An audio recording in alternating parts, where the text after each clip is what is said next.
জয় শ্রী রাধে। তো যাই হোক, আমরা সমাজ নিয়ে কথা বলছিলাম। তো সাধু মানুষ কেন সমাজ নিয়ে কথা বলবে? আসলে একটা সময় ছিল যখন শাস্ত্রজ্ঞ পণ্ডিতরাই সমাজ পরিচালনা করতো, কারণ রাজার সবসময় উপদেষ্টা তার গুরুদেব ছিল, এবং এখনো তাই হওয়া উচিত। আর আমাদের একটা ভুল ধারণা আছে, অনেকে সেটা প্রচার করছে যে সাধু সমাজে সব সময় যা হবে বা হচ্ছে তা রক্ষা করতে হবে।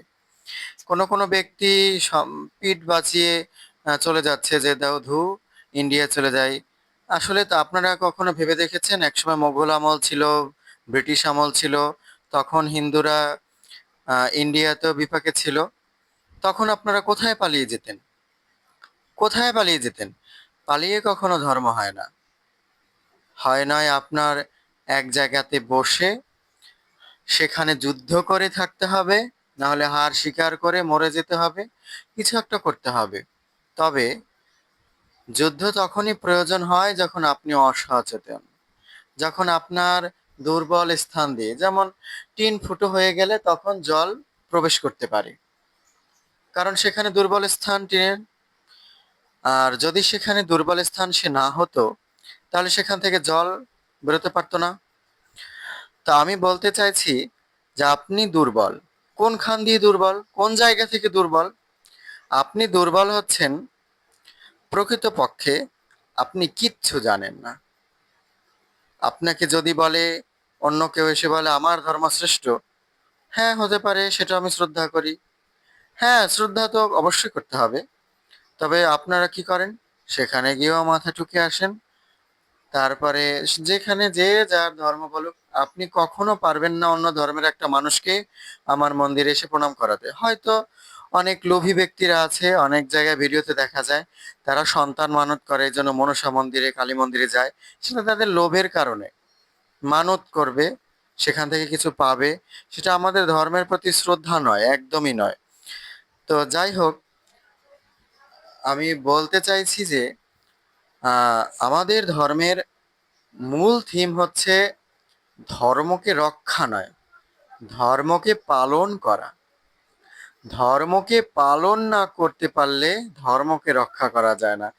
আমার সমাজে কোনো সংগঠন, কোনো ব্যক্তি কখনো আমার ধর্মকে রক্ষা করতে পারবে না। কাউকে আহ্বান করে সেই রকম যুদ্ধ করে ধর্মকে রক্ষা করা সম্ভব নয়। ধর্মকে রক্ষা করার, ধর্মের মূল বিষয়টি হচ্ছে ধর্মকে রক্ষা করার চাইতে পালন করার গুরুত্ব বেশি। কারণ ধর্ম তখনই রক্ষিত হবে, ধর্ম রক্ষতি রক্ষিত। ধর্মকে পালন করতে হবে আগে। আপনি যখন প্রতিটা একাদশী করবেন, সাধু সঙ্গ করবেন, সব সময় মন্দিরে যাবেন, তখন আপনার তার প্রতি, আমি শুনেছি ছোটবেলা থেকে যে এক জায়গায় থাকতে থাকতে নাকি একটা ইটের প্রতিও মায়া জন্মে। তো সাধু তত্ত্ব, শাস্ত্র তত্ত্ব বাদ দিয়েও যদি আমি চিন্তা করি যে আমি মন্দিরে আছি আর সাধু সঙ্গ করছি, কৃষ্ণের সামনে, কৃষ্ণের বিগ্রহের সামনে আমি বসে আছি, সেই কৃষ্ণকে অবশ্যই ভালোবাসতে হবে। এমনিতেই ভালোবাসা চলে আসবে সেই সঙ্গ করতে করতে। আর সেই ধর্ম আচরণ করতে করতে একটা সময় আপনার এমন একটা পরিস্থিতি চলে আসবে যে সেটা ছাড়া আপনি বাঁচতে পারবেন না। তখন আপনি পলায়ন তো দূর, তখন আপনার মুখ থেকে একটাই কথা বেরাবে, বিনা যুদ্ধে নাহি দিব সুচাগ্র মেদিনী। যুদ্ধ ছাড়া আমি এই দেশ থেকে ইন্ডিয়াতে পলায়ন করব কেন? এটা আমার মাতৃভূমি, এটা আমার পিতৃভূমি।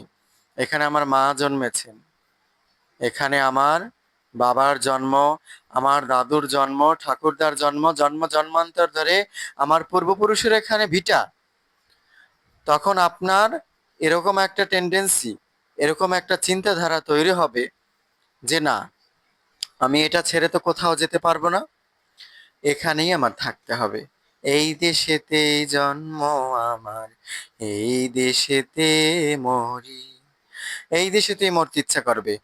তখন আপনার কাউকে আহ্বান করতে হবে না, আপনি আপনার জায়গা থেকেই যুদ্ধের জন্য প্রস্তুত এমনি এমনি হয়ে যাবেন। তো সমাজের প্রত্যেকটা ব্যক্তি, 99%, 90% মানুষ যদি মন্দিরে যায়, গীতা ক্লাস করে, এবং ভাগবতী আলোচনা শ্রবণ করে, তো আমি বোধ করি এসব আহ্বানের কোনো প্রয়োজন নেই। এমনিতেই তারা সুসংগঠিত হয়ে যাবে। আর সমাজের প্রত্যেকটা ব্যক্তি আপনাকে ভয় করবে যে আপনি সমাজে জানেন। প্রত্যেকটা হুজুর, প্রত্যেকটা বিধর্মী ব্যক্তিরা সবসময় তাদের ওয়াজ মাহফিল বা বিভিন্ন সভা আলোচনায় বলে থাকে যে হিন্দুরা তার গীতা শ্লোক জানে না। এটা কি লজ্জার নয়? আপনার সন্তানকে আপনি শুধুমাত্র খাওয়া পায়খানা করা এইসব শিখিয়েছেন, আর কিচ্ছু শেখাতে পারেননি। এই জন্য শেষ অবস্থাটা কি হয়েছে? শেষ অবস্থাটা আপনি তাদের হাতের খাবার আর খেতে পারেননি। বাবা মায়েরকে থাপড়ানি করে, থাপড়ানি মারধর করে, কত ইউটিউবে কত ভিডিও দেখা যাচ্ছে। এইসব করে তারা কি করছে? আইফোন কিনছে, সারা রাত ধরে মোবাইল চিপছে। তারা সমাজে এখন সুশিক্ষিত গাধা হয়েছে। তো আপনারা কৃপা করে আমার কথায় কটূক্তি না করে আপনারা কৃপা করে ভগবত দর্শন শ্রবণ করুন এবং কৃষ্ণ সেবায় যুক্ত হন। কিভাবে কৃষ্ণ সেবা করতে হয় সেগুলো শিখুন। আপনারা পার্শ্ববর্তী এলাকায় যেখানে মন্দির আছে সেখানে সংগঠিত হন। আপনারা মহারাজ সাধু সন্ন্যাসীদেরকে আপনাদের মন্দিরে আনয়ন করুন।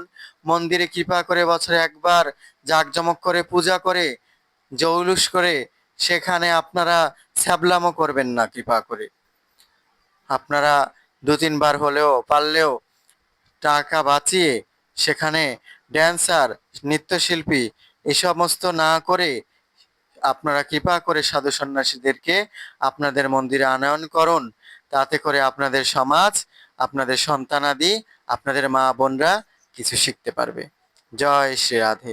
আবার দেখা হবে পরের কোনো এপিসোডে। আপনারা কৃপা করে যারা ইউটিউব থেকে দেখছেন তারা আমার ইউটিউব যারা চ্যানেলটি সাবস্ক্রাইব না করে থাকেন, যাদের ভালো লেগে থাকে তারা অবশ্যই কৃপা করে আপনারা ইউটিউব চ্যানেলটি সাবস্ক্রাইব করবেন এবং টিকটকে যারা দেখছেন তারা অবশ্যই লাইক শেয়ার করবেন।